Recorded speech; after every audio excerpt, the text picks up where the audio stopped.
A lot of guys already know that I have this passion of playing basketball throughout the course of my life. And growing up, I've been such a huge basketball fan and played for so many years, also played in high school, which also led me to coach for so many years. And throughout my coaching career, this is what I've learned. Now, I just want to share a little bit about my coaching experience. I coached about 2 seasons for community college in Saddleback for the women's team as an assistant coach. I also coached at a high school level for a frost-off team for the boys.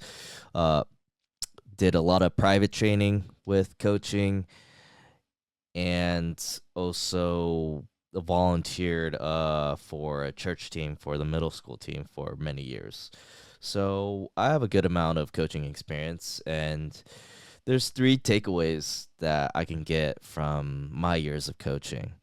Number one would be first just growing and learning on the technical aspect of it. So if we're just talking about basketball, I learned a lot about just basketball fundamentals, coaching schemes, plays, drills, uh, just um, a lot of strategies, things like that, where the details in a lot of these drills and schemes and everything was the I really gained a lot of knowledge on those aspects, on the technical aspects of coaching. And so that really raised my basketball IQ. And I think you definitely will progress in the technical aspect of what you are coaching and gain in that knowledge. They say that if you teach the subject or the content, that you will also be better at that technical portion of it and gain in that knowledge. So when you're teaching the material or the content of the technical portion of what it is, uh, you will also learn a lot as you are teaching, in a sense. So that, for one, you'll gain a considerable amount, or you should, when you're coaching or teaching something. Uh, Number two, the second takeaway I would say is just navigating through a lot of relationships and also personalities, because when you make up of a team of so many different individuals, the goal and the challenges for them to have, for you as a coach to have like a collective goal for your individual players to buy into, so you could have this purpose of trying to basically win. I mean, in a sports game, the objective is to win ultimately, right? So how do you get your players with all these different personalities and different types of relationships that you have to buy into your vision and your system in place, whatever strategies you implement, for them to buy in and to motivate them to improve, so you could get to a point where you could win consistently. So being able to manage relationships and all these different types of people that you encounter is always a challenge. I mean, you really have to have really good emotional intelligence, being able to have good social skills, being able to converse with players in a way where they could understand what you're saying and they could also buy into what you have to say, and being able to dish out constructive criticism, because you do have to critique a lot of these players, and some players handle it different the way you come off. I mean, so you have to somehow be able to navigate through that. You could have your own personality and be the same way with everyone, but it might not be effective or efficient to get your message across to everybody if you're gonna be the same way to everyone. So, I mean, people have different theories on that, and I won't really go into depth about that. But you do have to find a way where you could be successful in being able to deal with so many different types of people and having them all try to buy into this one goal of being successful, to trying to improve to each and every day in practice, to improve on a certain area of your game, and ultimately to get everybody to be kind of like a one unit and secretize to be successful and win. So that's that's total that's a huge challenge, you know. That's a tall order, and but you have to be able to deal with all those different personalities and deal with relationships and make sure um that everybody's on the same page to buy into this ultimate goal of winning, or ultimate goal of achieving like a specific goal. And the third takeaway, and this is probably the most challenging for me, is it kind of adds on to the previous takeaway, but it's how to deal with like hardships or like a lot of difficulties, how to deal with things when, or deal with people when things aren't really going your way.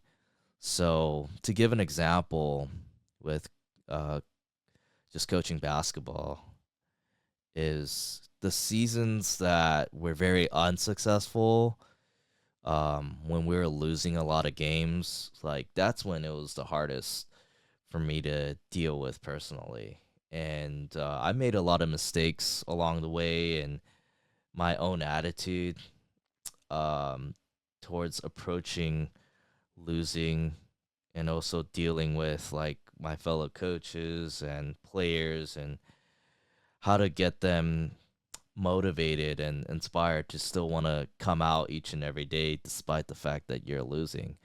And that's a tough pill to swallow, and it's also really difficult to stay motivated and have a desire to want to come in when you feel like you're failing all the time because you're losing. And so that's something I think about and reflect upon as I look back on those seasons. But um, there'll be times where you'll go through stretches where you're losing games, or you go through an entire season where you're very unsuccessful. And um, when things aren't going your way, it's so easy for individuals, coaches, and players to be able to point fingers at one another and kind of nitpick, like, this is what you're doing wrong. I see how you're doing this wrong and this. And it's so easy to blame someone else rather than taking a good look at yourself and see what you could do better. And it's always someone else's fault, right? And those criticisms, some of it might be legitimate and might be fair, but how you gonna get everybody to buy in while everybody's pointing the finger, criticizing each other, not happy with one's attitude towards losing, or some people not taking it as serious as others? And it just feels like an avalanche. Like it starts with a small snowball rolling down the mountain of snow, and it just gets bigger and bigger, and um it's just that snowball effect where it just gets worse. So when I look back, I think that's the biggest thing to really reflect on and take away, is just how do you handle adversity? Because usually when you're at the most difficult situations, that's when you really see your true colors. And when I look back, like I made a lot of mistakes. Like I didn't own up to my own mistakes, but rather I'll um point the finger at someone else and criticize other people, or n- have a lack of motivation to want to do my job um with enthusiasm. And it's hard, man. I totally understand that perspective, and it's easy to get down on yourself. But I think you could find ways to just look at look at the smaller things, and look at smaller goals that the players could, really look forward to, and just work on improving and progressing towards somewhere. So even though you don't reach the ultimate goal of losing, maybe you see improvements where you don't lose as badly, or at least you win more games than you did in the beginning of the season, where at least you're making improvement, as at least you're striving towards something. You don't feel like a total defeat, like you don't feel like a total failure. So even in the midst of like a really bad season, or like some kind of turmoil, you gotta find like some type of silver lining, or some type of purpose within that, because there is something there. And also this concept of being a professional, like knowing that this is your job, like you made a commitment here that you're gonna coach for the rest of the season, or you're gonna play this out, that you're not gonna quit. So that concept of being a professional and just showing up and just doing the right thing, and everybody buying in to the fact that, hey, we still got a job to do. We got to make sure we finish our season, and just that in itself, just finishing it out. You know, there's honor in that, and there's respect to people just like knowing that they have to complete something that they set out to do in the beginning. You got to honor that commitment that you said you would do in the beginning of a season, or when you first started this task. Like you got to finish it out, whether despite the way that you feel, or despite the way things are going. And I think that goes a long way too. It says a lot about a person, where they're able to um, just be able to complete things in the midst of a lot of adversity. And I think it shows a lot of character. I think even though during those times when things weren't going my way, in those coaching seasons when it was very unsuccessful, the fact that you just kind of ride it out, and you play through, even though you don't want to. It's so easy to just quit and leave, but you know what does that say about you if you just quit in the middle of the way when things aren't going your way? You know, so even when I look back, I realize the mistakes that I made, and I'm growing from it. And I think the next time that comes around, I'll make sure I make those adjustments, and do better in terms of like, taking ownership and taking responsibility for my actions. Be less about like like pointing the finger at other people, um, and just try to encourage people in the time where it just might not be easy, where it doesn't feel right, but just uplift people in a time where things aren't really going your way, when things are at their lowest. And, you know, I think if you do those things, like uh, going through the tough times or those tough stretches will be a lot bearable. But you definitely have to be encouraging, and you definitely have to probably love one another even that much more, and really pick people up, and just be a professional, and honor those commitments that you set out to do.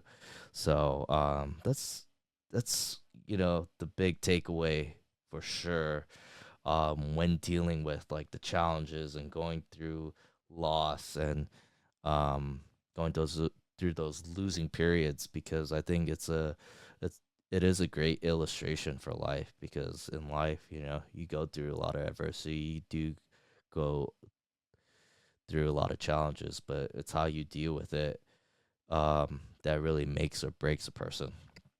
So I know the last takeaway was pretty long, but I think it was necessary to kind of get that all out there. And hopefully, as a coach or as some kind of teacher, uh, this these takeaways can be very valuable for you, and you could really think about it and see how you yourself could be a better coach. And so I put it out there for you guys to gain some wisdom from, and hopefully these takeaways could be useful for you.